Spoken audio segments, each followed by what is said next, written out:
Күздің тымық кешет. Алматы көшелерін алтын түске бояған жапырақтар баяу ғана жерге қонақтап, өткен күндердің үнсіз куәсіндей сыбдыр қағады. Аспан тұнжырап тұр. Табиғаттың өзі бір сырды ішіне бүгіп, ешкімге ашқысы келмейтіндей.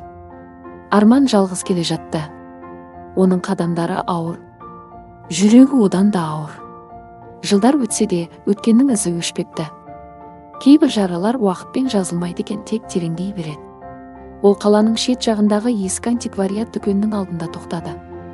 Бұрын бұл жерді байқамаған да сияқты. Терезесі шаң басқан, іші көмескі. Бірақ бір түсініксіз күш оны дәл осы жерге жетелеп әкелгендей. Есікті ашқанда қоңырау сыңғыр етті. Іште уақыт тоқтап қалғандай. Ескі сағаттар, қабырғадағы сарғайған суреттер, түсініксіз құралдар, әр заттың өз тарихы бардай, үнсіз тіл қатып тұрғандай. Іздегеніңді табасың деген баяу даусы естілді. Арман жалт қарады. Бұрышта отырған қария оны әлдеқашан күтіп отырғандай сабырлы көзқараспен қарап отыр екен. Мен ештеңе іздеп жүрген жоқпын, деді Арман күмілжіп. Қария жымиғандай болды. Әр адам бір нәрседен қашып жүреді. Ал сен өткеннен. Бұл сөз Арманды селт еткізді. Сіз мені танисыз ба? Жоқ, деді қария жай ғана. Бірақ сенің көзің бәрін айтып тұр. Үнсіздік орнады. Сол сәтте қария орнынан тұрып, бір ескі қалта сағатын алып келді. Күміс түсті, беті сәл сызылған. Бірақ ішінде бір ерекше жылт бар. Мұны ал, деді ол. Арман таңырқап қалды. Бұл жай ғана сағат қой. Жоқ, деді қария басын шайқап. Бұл уақыттың кілті. Арман күліп жібергісі келді. Бірақ бірдеңе оған бөгет болды. Сағатты қолына алған сәтте денесінен бір салқын леп өтті. Жүрегі бір сәт тоқтап қалғандай. Егер өткенге қайта оралу мүмкіндігі болса, деді қария баяу, сен не істер едің? Бұл сұрақ Арманның жанын тіліп өткендей болды. Көз алдында бірден ескі көріністер жанданды. Сатқындық, қорлық, жалғыздық. Мен бәрін өзгертер едім, деді ол сыбырлап. Қарияның жанары бір сәт тереңдей түсті. Әр өзгерістің өз бағасы бар, деді ол. Соған дайынсың ба? Арман жауап бермеді. Бірақ оның үнсіздігі жауаптың өзі еді. Сол түні бәрі өзгерді. Арман үйіне оралғанда сағатты үстел үстіне қойды. Терезеден қала шамдары жылтырап тұр. Барлығы қалыпты сияқты. Бірақ ішкі бір түйсік тыныш емес. Ол сағатты қолына алды. Қақпағын ашты. Сол сәтте сағат тілі кері айнала бастады. Бөлме іші дір етті. Жарық бұзылып, уақыттың өзі үзіліп жатқандай болды. Арман демін ішіне тартып айналаға қарады. Ал келесі сәтте ол өз бөлмесінде емес еді. Мектеп дәлізі, көптен ұмыт болған дауыс, күлкі және солар, оны қорлаған адамдар. Жас Арман дәл алдында тұр. Ал өзі өткеннің ішінде. Арманның жүрегі қатты соғып кетті. Бұл шын ба? Сол сәтте ол бәрін түсінді. Бұл мүмкіндік және кек алудың басы. Мектеп дәлізіндегі шу бір сәтке бәсеңдегендей болды. Алматы өткеннің дәл ортасында тұрған Арман айналасына сенбей қарады. Бәрі сол қалпы, қабырғадағы ескі тақтайшалар, терезеден түскен бозғылт жарық, таныс иіс және ең ауыр естелік. Алдында жас Арман. Көзінде үрей, жүрегінде жалғыздық. Ал қарсы алдында солар. Бұрынғыдай паң, бұрынғыдай қатыгез. Әй, тағы да келді ме? Деген мысқыл аралас дауысы естілді. Арманның бойын бір сәтте ашу кернеді. Бірақ бұл жолы ол әлсіз бала емес. Бұл жолы ол бәрін біледі. Ол алға бір қадам басты. Тоқтаңдар. Даусы анық, нық шықты. Бәрі бірден оған қарады. Сен кімсің? Деді олардың бірі күмәнмен. Арман бір сәт кідірді. Бұл сұрақтың жауабы өзі. Бірақ олар оны танымайды. Маңызды емес, деді ол суық үнмен. Тек осыны тоқтатыңдар. Күлкі қайта жаңғырды. Бірақ бұл жолы ұзаққа созылмады.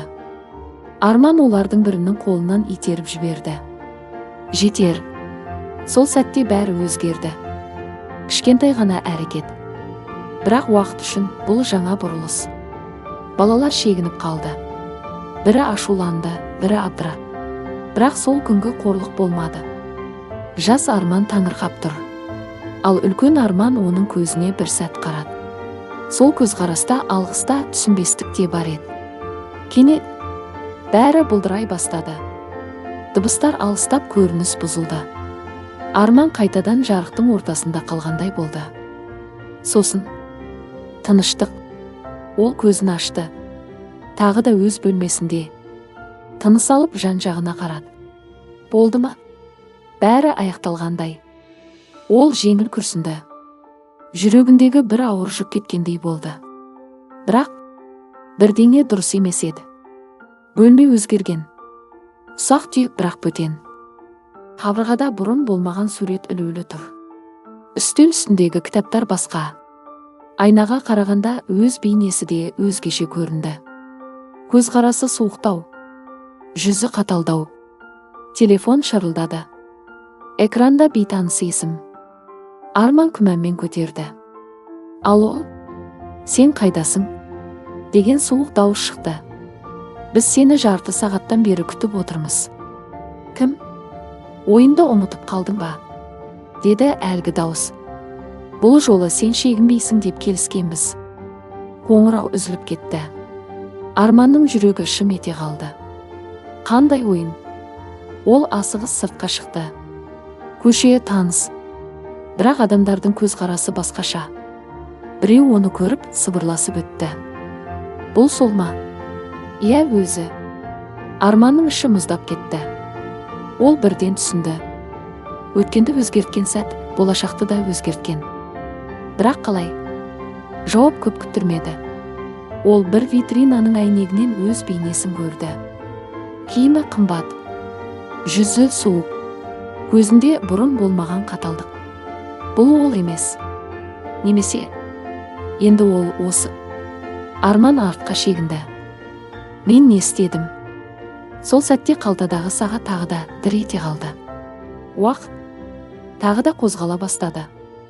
Күн еңкейіп бара жатты. Алматы көшелеріне қызғылт сәуле төгіліп, қала әдеттегідей тіршілікпен арпалысып жатқандай. Бірақ Арман үшін әлем енді мүлде басқа. Бөтен, суық және түсініксіз. Ол өз-өзіне ұқсамайтын өмірдің ортасында тұр. Қымбат көлік, бөтен таныстар, қорқыныш аралас құрмет. Бұл оның жаңа шындығы. Бірақ бұл шындықта жылылық жоқ еді. Арман қайтадан пәтеріне оралды. Кең, сәнді, бірақ жансыз. Қабырғалар да, заттар да оған жат. Ол айнаға ұзақ қарады. Бұл мен бе? Жауап үнсіздік еді. Сол сәтте қалтадағы сағат тағы да дір етті. Арман оны баяу алып шықты. Қақпағын ашты. Тілдері тағы да кері айнала бастады. Жоқ, тоқта, деді ол сыбырлап. Бірақ қолы сағаттан ажырамады. Жарық қайта бұзылды. Уақыт тағы да үзіліп түскендей. Жаңа көрініс. Түн, қараңғы көше, суық жел. Алдында жас жігіт.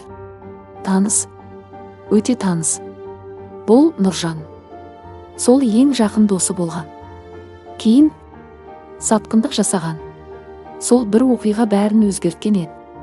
Сен мені түсінбейсің, деп айқайлаған Нұржанның даусы жаңғырып тұр. Жас Арман қарсы алдында тұр. Ашула, қатты. Ал үлкен Арман олардың арасындағы көрінбейтін көлеңке. Бұл шешуші сәт. Сол түні олардың достығы үзілген. Және Арманның жүрегінде алғаш рет кек пайда болған. Арман тістеніп алды. Егер осы сәтті өзгертсем, бәрі басқаша бола ма? Ол алға қадам басты. Тоқтаңдар, деп айқайлады. Екеуі де селк етіп оған қарады. Сен тағы да кімсің? Деді Нұржан ашумен. Арман бұл жолы кідірмеді. Бұл бәріне тұрмайды, деді ол қатты. Ертең сендер өкінесіңдер. Бір сәт үнсіздік. Жас Арманның көзі жұмсарғандай болды. Нұржанда күмәнмен қарады. Біз кейін сөйлесерміз деді ол ақырын. Сол сәтте бәрі тоқтап қалғандай болды. Сосын тағы да жарық, тағы да бос кеңістік. Арман қайта оралды. Бірақ бұл жолы бәрі одан да ауыр еді. Пәтер жоқ, сән жоқ. Ол тар, қараңғы бөлмеде отыр. Қабырғада ескі сурет. Суретте өзі мен Нұржан. Күліп тұр. Бақытты. Арман баяу орнынан тұрды. Жүрегі дүрсілдеп соғып тұр. Демек біз тату болдық. Бірақ дәл сол сәтте есік тарсылдай соғылды. Аш! Деген дөрекі дауыс. Арман есікті ашты. Екі полиция қызметкері тұр. Арман. Иә. Сізді ұстауға келдік. Не үшін? Нұржанның ісі бойынша. Арманның жүрегі тоқтап қалғандай болды. Қандай іс? Ол кеше қайтыс болды. Әлем бір сәтте қирап түскендей. Жоқ, бұл мүмкін емес. Соңғы рет сізбен бірге болған. Арман кейін шегінді. Бас айналып кетті. Мен оны құтқардым ғой. Бірақ уақыт басқаша шешім қабылдаған. Сол сәтте Арман бәрін түсінді. Өткенді өзгерту бәрін жақсартпайды. Кейде тағы да жаман етеді. Қалтадағы сағат ауырлап кеткендей. Ал алдында соңғы таңдау күтіп тұр. Таңның бозамық жарығы Алматы үстіне баяу төгіліп, түннің суық елесін ысырып бара жатты. Бірақ Арман үшін бұл таң үміттің емес, ақиқаттың таңы еді. Ол тергеу бөлмесінде отыр. Қабырға суық, ауа ауыр. Сағаттың тықылы ғана уақыттың әлі де жүріп жатқанын еске салғандай. Ал оның қалтасындағы сағат үнсіз. Бірақ салмағы бұрынғыдан да ауыр. Сіз соңғы рет Нұржанмен қашан кездесіңіз? Деді тергеуші сабырлы үнмен. Арман жауап бермеді. Көзі бір нүктеге қадалған. Санасында үзілген уақыттар. Бірінші өзгеріс. Екінші өзгеріс. Әр қадамы басқа тағдыр. Әр таңдауы басқа қайғы. Арман деген дауыс оны оятқандай болды. Ол баяу басын көтерді. Сол сәтте бәрі анық болды. Мәселе Нұржанда емес. Мәселе өткенде де емес. Мәселе оның өзінде. Ол бәрін бақылауға тырысты. Тағдырды түзеткісі келді. Бірақ тағдыр түзетілетін нәрсе емес. Ол қабылданатын нәрсе. Арман қалтасынан сағатты баяу шығарды. Тергеуші таңырқап қарады. Бұл не? Уақыт, деді Арман жай ғана. Қақпағын ашты. Тілдері тағы да қозғала бастады. Соңғы рет Арман көзін жұмды. Бұл жолы ол ештеңені өзгерткісі келмеді. Тек бәрін бұрынғы қалпына қайтарғысы келді. Жарық тағы да бөлшектенді. Уақыт тағы да үзілді. Тағы да сол мектеп дәлізі. Тағы да сол дауыс. Тағы да сол қорлық. Жас Арман бұрышта тұр. Ал үлкен Арман оның жанында. Бұл жолы ол алға шықпады. Тек қарады. Барлығын. Қорлықты, ауырлықты, жалғыздықты. Және өзінің әлсіздігін. Көзін жұмды. Бұл менің өткенім, деді ол сыбырлап. Мен оны өзгерте алмаймын. Сол сәтте бір түрлі тыныштық орнады. Ашу жоғалды. Кек жоғалды. Тек қабылдау қалды. Жарық қайта жанданды. Арман көзін ашты. Тағы да өз бөлмесінде. Қарапайым таныс өзінікі. Телефон үнсіз. Ешқандай бөтен өмір жоқ. Айнаға қарады. Өзі. Нағыз өзі. Көзінде ауырлық бар. Бірақ сонымен бірге тыныштық та бар. Ол терең дем алды. Сыртта қала оянып келеді. Жаңа күн. Жаңа мүмкіндік. Арман сағатқа қарады. Бұл жолы ол қозғалмады. Жай ғана сағат. Ол жымиып оны жәшікке салып қойды. Кейде ең үлкен жеңіс өткенді өзгерту емес, оны қабылдау. Ал шынайы еркіндік кек алудан емес, жүректі босатудан басталады.